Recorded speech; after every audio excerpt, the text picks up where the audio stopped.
Well, hello, servant leaders. I just wanted to say grace and peace to you and bring to you this second um, lesson and discussion that's based on our theme for the year, really, to discern what God wants for us. So we're in a year of discernment.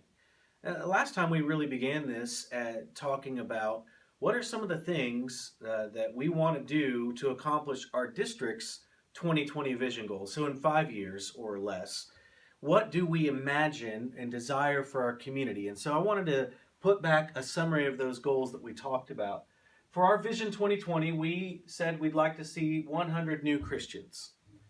We said we'd like a worship attendance of all together in all of our venues to be 650, and in the sanctuary 350.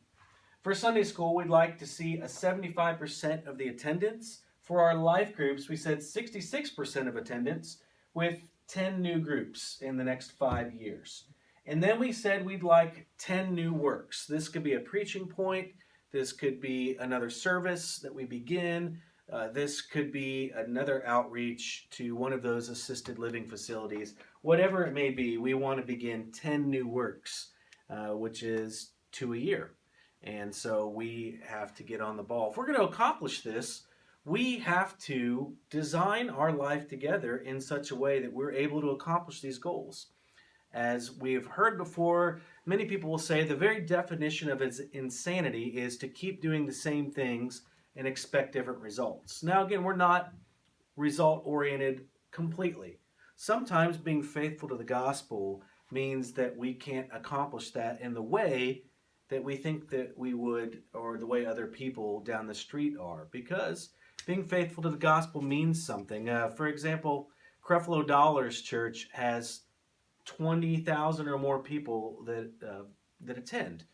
Creflo Dollar also espouses the health and wealth gospel, that the purpose of Christianity is to both save you from sin and make you rich. So it's easier to grow a church in America where you promise that God's purpose for you is to make you rich. But that does mean we have to look at our system and our structure, because we are designed to get the results that we're getting on some level.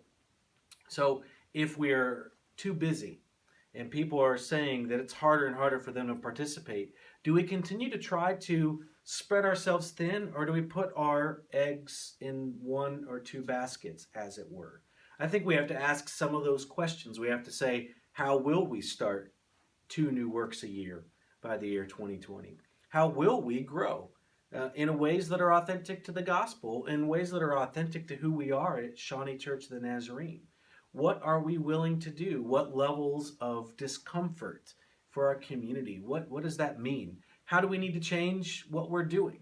Is there a way that, for example, I need to preach differently so more people hear the message and receive salvation? Is there a way that we need to look at our life groups and how it is easy or not easy for people to get involved, and why some people still refuse to go to Sunday school even though they've been in this church for a long time? We have to ask those questions and try to discern the answers. And some of that's probably going to be difficult, but I really believe that with God's help we can get there. Now, I want to give you an article, and for some of the reflection that we do this time, and it's some main principles that you're going to read about when it comes to vital congregations. And we want to talk about some of these in terms of our discernment together. So there are 5 areas. I think there are more, but there are 5 areas, according to the article that I'm going to give you, that mark vitality in congregations. And these are congregations with different styles of ministry. And I want to say they're all one size, generic, evangelical congregations. These are churches that have a vital life together. And these are 5 things. The congregation maintains a vital worship of God. Number 2, the congregation is a surrogate family. Number 3, the congregation is a blessing to the community where it finds itself. Number 4, the congregation maintains its building for holy space and mission. Number 5, the congregation passes the faith on to coming generations. Now, if we were to analyze on a scale of 1 to, let's say, 7. Each of those questions will do that. What do you think? How are we doing in each of those areas? And you'll have opportunity to respond. Secondarily, out of these 5 areas, what would you add? What's important? Now, what I really need from you is to at least read the article that goes along with this, read this information, so that it'll help you think through a little bit more deeply about those questions. But I really do want us to answer those questions and think about that. How are we going to be a vital congregation, not only now, but on into the future? How will we reach these goals? Because we're not going to reach them just by talking about them. How do we really change our system to focus completely on the things that God has for us, that God wants for us?